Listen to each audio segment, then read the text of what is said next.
Bonjour mesdames et messieurs et bienvenue à Perspective, je suis Francis Denis. Revenons tout d'abord sur certains événements au Vatican. Ce dimanche, le pape célébrait la messe du Jubilé marial sur la place Saint-Pierre où s'étaient rassemblés des milliers de fidèles venant de partout dans le monde. Dans son homélie, le pape a voulu souligner l'humilité de Marie qui doit être pour les chrétiens l'exemple par excellence d'une mise en œuvre de cette vertu centrale.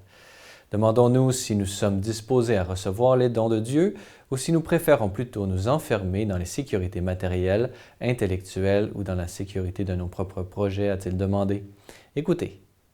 Le cœur de Marie, plus que n'importe quel autre, est un cœur humble, capable d'accueillir le don de Dieu.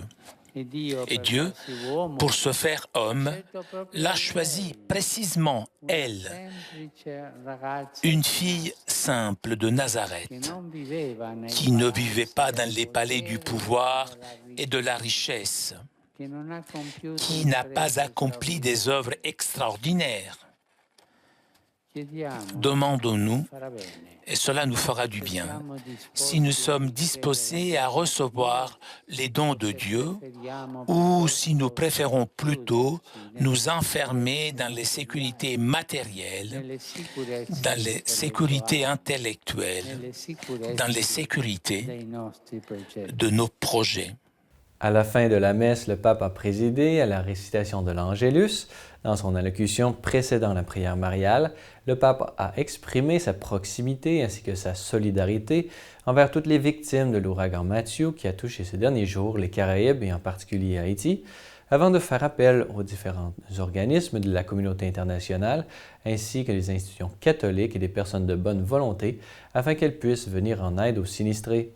Écoutons un extrait de cette allocution.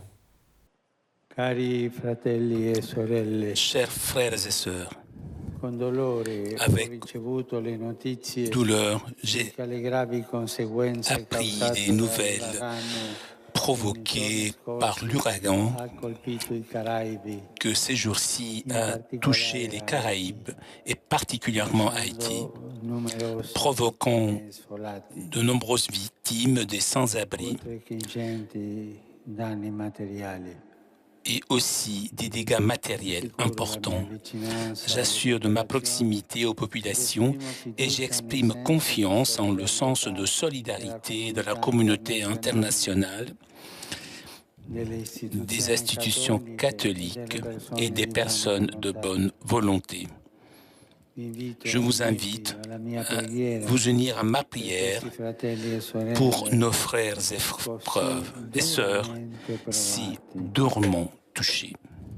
Au terme de cette messe, le pape a annoncé la tenue d'un consistoire à Rome le 19 novembre prochain, dans lequel 17 nouveaux cardinaux seront créés. De ce nombre, 13 proviennent de 11 nations différentes, représentant ainsi les 5 continents. Se trouvent également parmi ces derniers 2 archevêques ainsi qu'un évêque émérite. Une singularité attire toutefois notre attention. En effet, sera au nombre des nouveaux cardinaux le père Ernest Simoni, un prêtre albanais de 87 ans.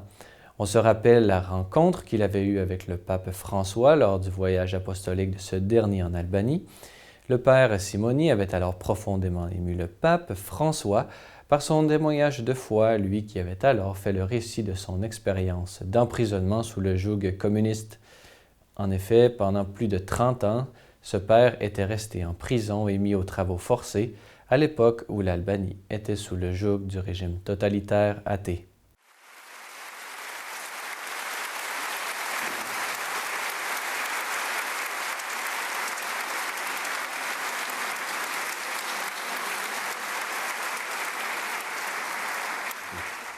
Rappelons qu'à l'issue de ce consistoire, le pape François célébrera la messe de la solennité du Christ roi en compagnie des nouveaux cardinaux. Cette célébration eucharistique marquera ainsi la fin du Jubilé de la Miséricorde. Voilà, c'est tout pour aujourd'hui. N'hésitez pas, si vous avez des questions ou commentaires, vous pouvez m'écrire à l'adresse qui apparaît à l'écran. Merci d'avoir été des nôtres. À la prochaine!